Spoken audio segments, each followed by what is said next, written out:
wanting to be a full-time homemaker but feel stuck in your 9 to 5? Then you clicked on the right video. I'm Joy, and I used to have a bunch of jobs before I became a full-time homemaker. And let me tell you, there is nothing like being a homemaker. There are 10 easy steps you can take to transition from your 9 to 5 into a full-time homemaker. By the way, this video is a collaboration with Michaela from A Peaceful Pursuit. She's an amazing new mom who used to work outside home but has found her calling in creating cozy and peaceful spaces inside her home. She wants to spread the message that homemaking is a worthwhile and peaceful pursuit, even if nobody has told you this before.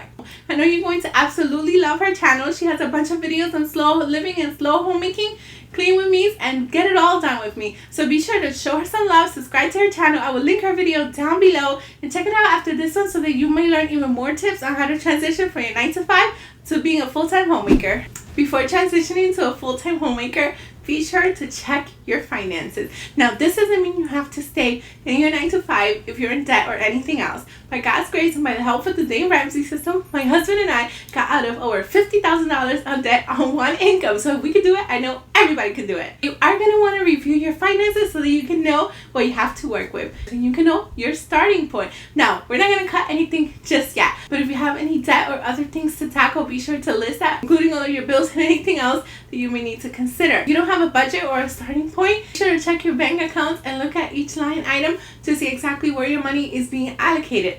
But if this is a bit much to begin with, there's also apps such as Rocket Money in which you can do the same thing for you. It helps you to comb through your finances. It even lets you know when bills are coming up. I'll link it down below so you can check that out. But you're going to want a firm starting point so you can know exactly where to go. After you know where your money is being allocated to, now you will reduce those unnecessary expenses. This is not forever. This is just to get a head start on whatever your goals may be. Later on, as your spouse gets promotions or anything else that may happen down the road, then you can begin to increase it slow by slow. But be careful, you don't want to fall into that lifestyle creep. So at least keep the bare minimum for now to start, and if you have a little bit more wiggle room, then you can add more if you so choose. Next, set a date. Pick a date on your calendar, whether it's a year from now, 6 months, 3 weeks, whatever, and let your employer know with adequate timing. Setting a date will let you keep your eye on the price and let you know when you will be coming home so you can start preparing in other ways as well. Not only that, but it is super exciting to see the days getting smaller and smaller for you to be able to come home and be a full-time homemaker. Not to mention, when you pick a date, it makes it feel more real because it's not just a wish. It suddenly becomes a goal with a set deadline. After this, make a schedule. Just like your 9 to 5, you're going to mentally clock in and clock out at specific times. Write down everything you want to get done so that you may have a time frame of when you need to do it. I follow the Fly Lady system, so this part is actually done for me, and I highly super recommend that plan. But whatever works for you and your family, the best plan is the one that you'll actually do. Having a daily schedule or routine will help you to get into the swing of things much faster, and will keep the same goal-oriented mindset you had in your 9 to 5. So this will be a smooth transition if you look at it this way. Be sure to anchor those times along with some breaks, which leads me perfectly into the next step.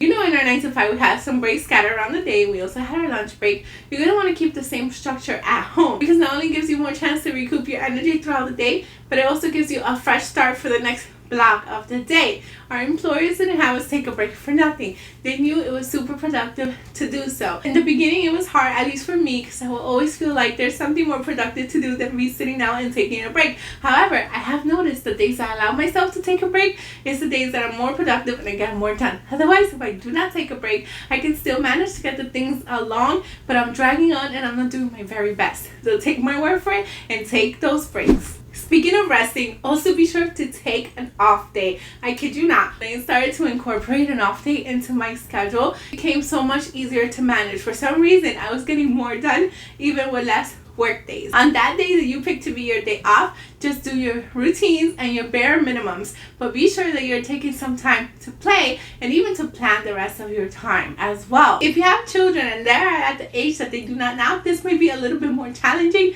but you can always have them do quiet games like puzzles or even scooping games. I used to do something that's super good and keeps them distracted for oh so long, but if your children do nap, to take advantage of this time and take your longer break at that time.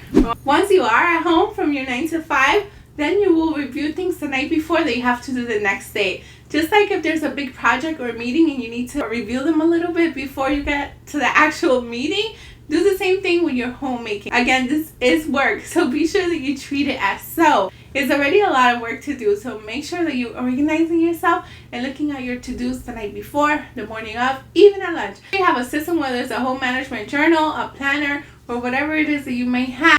It is important to not only have it, but also review it and be sure that you're getting your to-dos done. Next, don't forget prayer. Pray for God to help you financially, mentally, in any way you need. There is no request too big or small for God. Be sure to ask our Heavenly Father for strength, patience, and everything else. This is a ministry, so don't leave God out of your homemaking equation and you will surely succeed. Next, reuse any skills you might have gathered at work and bring them to the home environment. There's time management, project handling, or problem solving. We all have skills that we can take to our homes. So be sure to focus on any skills you might have learned at work and find a way to implement them into your homemaking routine. When we're transitioning from 9 to 5 to full-time homemakers, we're going to use everything that we already have working for us. So get creative and find a way to incorporate into your homemaking, so that will make the transition a whole lot smoother. Finally, have an attitude of gratitude. When we have an attitude of gratitude, our blessings seem to multiply.